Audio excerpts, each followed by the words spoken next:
I made 2 types of gluten-free low-carb pancakes and took them to the streets to see if people could tell the difference between these 2 recipes and regular pancakes made with all-purpose flour. Sir, would you like to try some pancakes? If you're keto, it can be a struggle to find a pancake recipe that doesn't taste like an egg, coconut flour, or cardboard. But I think I found 2 recipes that can stand up to the tried and true pancake. Let's see who comes out on top. First, I'm making my coconut flour pancakes that have almost a 5-star perfect review on my website, KetoFocus.com. But don't let the words coconut flour scare you. I know some people don't like the flavor of coconut flour, but I have some tips to help diminish that flavor in these pancakes. I found that adding 8 ounces of softened cream cheese helps to neutralize that strong coconut flavor, but it also helps neutralize the egg flavor since we're adding 4 eggs to this recipe. Why so many? Well, that's what's gonna help puff up our pancakes since we're not using flour with gluten. We have to add more eggs. Then add in 1/2 cup of coconut flour. And I do believe that the brand of coconut flour matters when it comes to lessening that coconut flavor. My favorite brands of coconut flour is the one from Thrive Market and also Anthony's coconut flour. Then add in 1/4 cup of sugar-free sweetener, 1/2 cup of heavy cream or nut milk, and for a leavening agent, add 2 teaspoons of baking powder, then 1 teaspoon of vanilla extract for flavor. Using a blender helps to get this batter smooth and make sure that all that cream cheese is broken up. But you don't want to overblend it or else you're not going to be left with puffy pancakes. Instead, you may want to mix all your ingredients first and then add the eggs at the end, but I didn't do that here. When it comes to cooking these pancakes, I recommend a non-stick electric griddle over a skillet because the heat is more evenly distributed. Since this batter is thick, you only want to add enough to make a 3-inch pancake and cook it slowly over low heat. Low heat. That's the key. This will give it time to cook without burning the bottom. Have patience because it's going to take around 4 to 6 minutes on the first side. You know it's ready to flip when you can easily slide a spatula underneath the pancake, drag it, and then flip. If you feel it getting stuck like I did with this pancake, in fact, I felt it tear, I wasn't patient, and now I have to pay the price with a pancake that's not pretty. Let these cook for a few more minutes on the side until they're cooked through.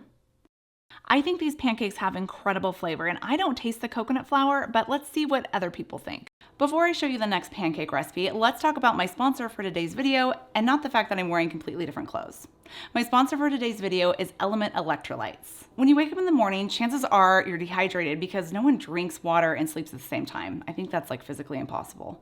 It's called drowning, probably. To rehydrate so that I can have the most energy to start my day out right, I have a glass of Electrolytes. These electrolytes contain a science-backed electrolyte mix of 1,000 milligrams of sodium, 200 milligrams of potassium, and 60 milligrams of magnesium.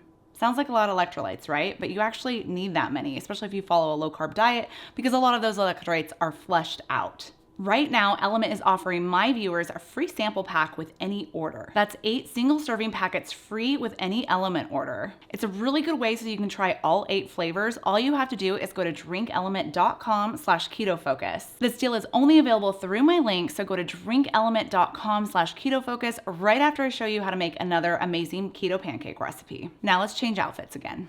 Instead of coconut flour, another low-carb gluten-free flour that's used is almond flour. The problem with almond flour is that it can burn easily, which is why I didn't use it in this blender pancake recipe that I just showed you. Because they have to cook for a long time on one side, it just increases the risk that your pancakes are going to burn. With a few simple ingredients you probably already have on hand, you can make a fat stack of fluffy pancakes with little effort. Start with your dry ingredients, mix 1 1/3 cup of almond flour. Make sure you use blanched super fine almond flour. Then add 1 teaspoon of baking powder and 1/2 teaspoon of salt. Mix together, then add 1/4 cup of heavy cream or nut milk, 2 eggs, a tablespoon of sweetener, a teaspoon of vanilla, and since I used heavy cream, I found that my batter was a little bit too thick, so I'm thinning it out with a couple tablespoons of nut milk. You shouldn't have to do this if you use nut milk from the beginning since it does have a thinner consistency. And to keep our pancakes from being too dry, I'm adding in 1 tablespoon of melted butter. Plus it gives our pancakes this buttery finish. The consistency of this batter is more like regular pancake batter.